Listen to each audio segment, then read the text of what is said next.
Today, we are tackling a huge topic, character. And I don't mean as some vague, fuzzy idea.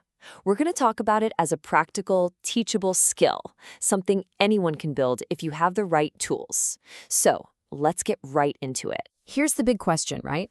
Whether you're a parent, a teacher, or just working on yourself, you know character is important. But when it comes to the how, well, that's where things get a little fuzzy. How do you go from just saying, hey, be honest, to actually building honesty as a core part of someone? And this quote from a teacher really just nails that frustration. It's a feeling a lot of us can relate to.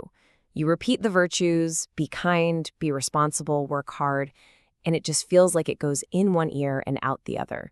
It stops feeling like teaching and starts feeling, well, like nagging. So how do we break out of that cycle? Well, to break the cycle, we have to start with a really clear target.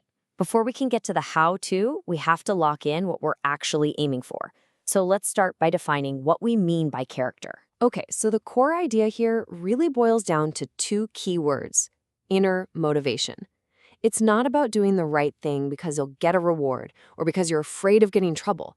It's about an internal drive. Think of it like this. Cleaning your room because your parents are standing there watching, that's just compliance.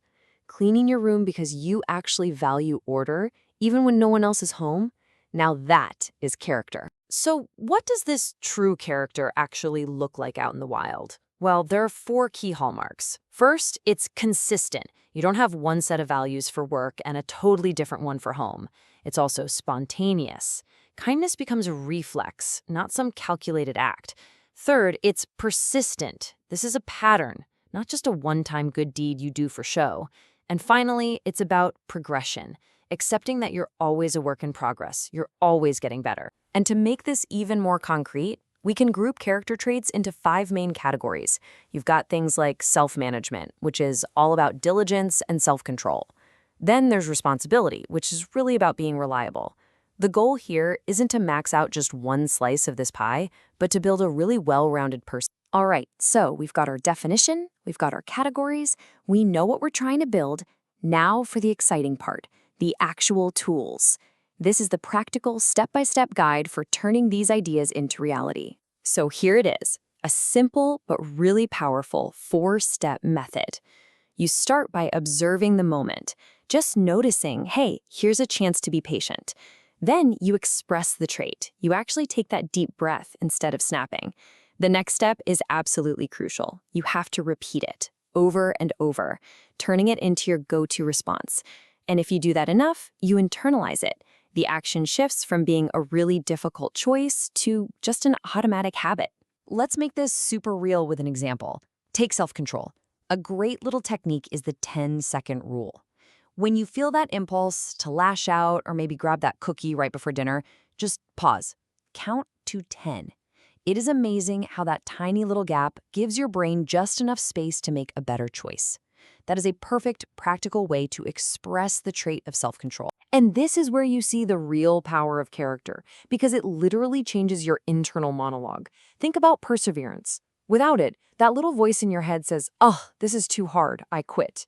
But with it, that script completely flips to, "Okay, this is tough, but I am going to find a way." Building character is like giving yourself a better script to read from in your own head. Some great analogies can really make these ideas stick. For perseverance, just picture a salmon. Its whole life is this epic struggle upstream. It's constantly fighting the current, leaping over waterfalls, dodging predators, all of it driven by this one unshakable goal. That powerful image of just relentless forward motion, that's perseverance. And what about responsibility? For that one, think about a beaver. A beaver doesn't just build a dam and then, clock out. It owns that project for life. It's constantly maintaining it, repairing it, making sure it works. That is the very core of responsibility. Not just starting something, but taking total ownership of the outcome for the long haul. Now, of course, building character isn't a one-size-fits-all kind of deal. A technique that really connects with a teenager might go right over a 6-year-old's head, so it's really important to adapt the strategy for different ages. This chart breaks it down perfectly. For the little ones, say 5 to 7, it is all about play and imitation. You don't lecture them about kindness. You play a kindness game. Then for kids 8 to 12, who are starting to use more logic, you can use stories and give them concrete things to practice, like a kindness challenge for the week.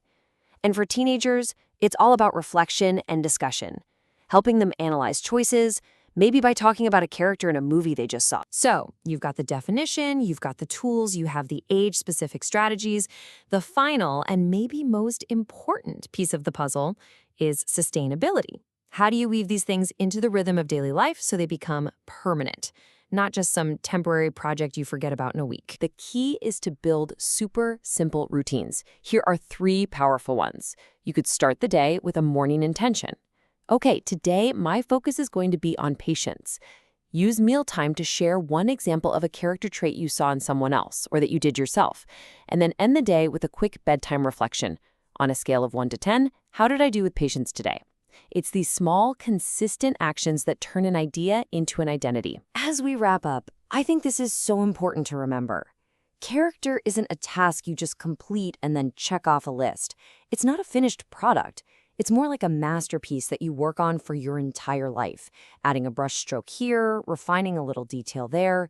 It's a continuous and really rewarding journey of growth. And the most important thing to take away from all of this is to simply start. You don't build a masterpiece all at once. You lay one perfect brick, and then another one. So as we finish up, the question isn't, how do I build the entire wall tomorrow? It's this: looking at everything we've talked about, what's the one block you'll lay today?